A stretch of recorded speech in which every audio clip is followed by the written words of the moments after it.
ليه بيت الوطن اتأخر قوي الفترة دي؟ ليه بيت الوطن اتأخر في السكن؟ ناس كتير بعتت تسألني. بيت الوطن من زمان وموجود بقاله فترة، ليه بيت الوطن اتأخر؟ بصوا، أنا عايز أقول لكم إن في ناس معاها حق، لكن لازم تبقى الأمور واضحة لكم وتبقوا فاهمين ليه بيت الوطن اتأخر، وفي مناطق المفروض كانت تسكن واتأخرت في السكن. مبدئيا بيت الوطن 15,000 قطعة أرض تقريبا، منهم الحاجات اللي فوق 730 متر، وفي حاجات فوق 950 متر، يعني حاجات 3 شقق وحاجات 4 شقق وحاجات شقتين اللي هي أقل من 730 متر.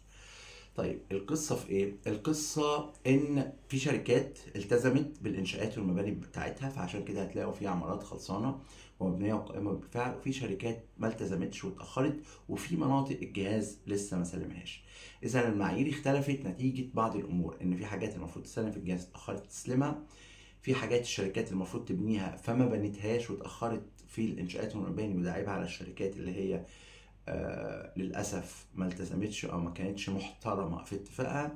وفي شركات التزمت وبنت، وده الجزء أو الشق التلت الأخير. وبالتالي الموضوع بعد لما كان يتقسم على 100% كله يلتزم، اتقسم على إن التلت بس هو اللي التزم.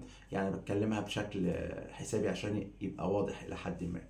وبالتالي ظهرت المشكلة اللي أدت إلى إن مناطق في بيت الوطن المفروض كانت تشتغل وتسكن بالفعل، أو على أقل تقدير. هو طبعا أنا من يومي بقول إن بيت الوطن مش هيبدأ سكن فيه قبل 2025. ده من أول فيديو عملته يعني، تقدروا ترجعوا للتواريخ. بس طبعا كنت بقول 5 سنين أو 6 سنين في فيديوهات 2020 أو الكلام دوت، أو 2019 أو ما إلى ذلك. طيب في 2025 ما اعتقدش ان ممكن يبقى فيه سكن زي ما انا كنت متخيل، هيبقى فيه على استحياء بعض حاجات. وان كان لما حد بيسالني دلوقتي في 2024 بقول ان في مناطق ممكن تسكن اللي هو كمان 3 سنين، وقتها لما قلت في الفيديوهات بتاعت السنه دي يعني 2027. وزي ما قلت لكم نتيجه السنتين اللي انا اخرتهم دولت هو نتيجة المعايير والحاجات، سواء تسليمات جهاز سواء شركات لم تلتزم بالإنشاءات والمباني، وبالتالي أدت إلى إن المنطقة ما اتبنتش بالكثافة المطلوبة، أو حتى أصحاب العمارات اللي مش شركات. لأن في ناس في بيت الوطن مش كلها شركات، في ناس اوريدي اصحاب قطع الاراضي والمفروض كانوا يبنوا، ومعظمهم عاملين بالخارج وما نزلوش او اجلوا او ما الى ذلك، وبيأخروا لحد اخر مرحله في التسليمات.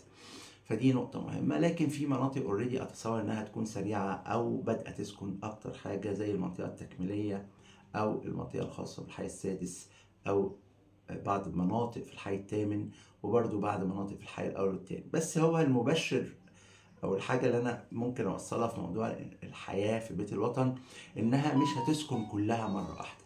يعني ايه؟ يعني مش هيبقى في سكن لبيت الوطن الحي التاني كله يسكن مرة واحدة، لا.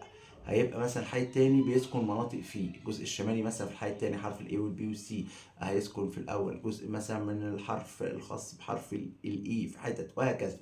وبالتالي تحت مثلا ممكن حرف الام والال.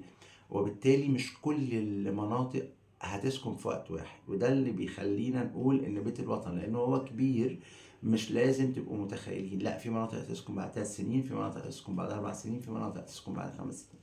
لكن انا طبعا بقول من زمان الحي التالت هو اكتر حي اتاخر، وبعد مناطق في الحي الرابع.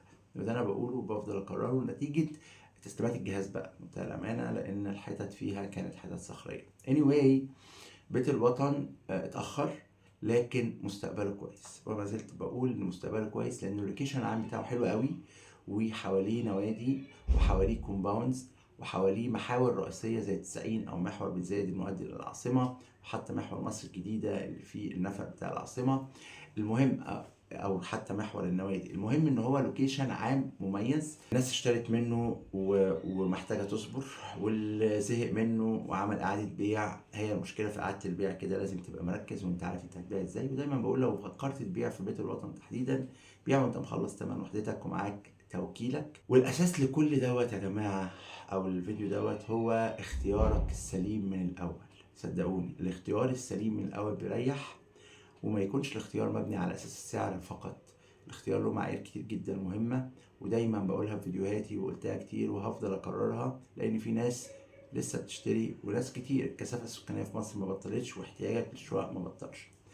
المهم جدا وانت بتختار لازم يبقى عندك معيار اختيار الشركة الصح، مراجعة عقدك الصح، اختيار الحاجة اللي ليها سابقة أعمال وقوية بالفعل، اختيار الشركات اللي سمعتها محترمة كويسة، في نفس الوقت اختيار سعر مناسب، فما يبقاش السعر بس هو الأساس، اختيار طبعا لوكيشن مناسب ومواصفات تشطيب مناسبة.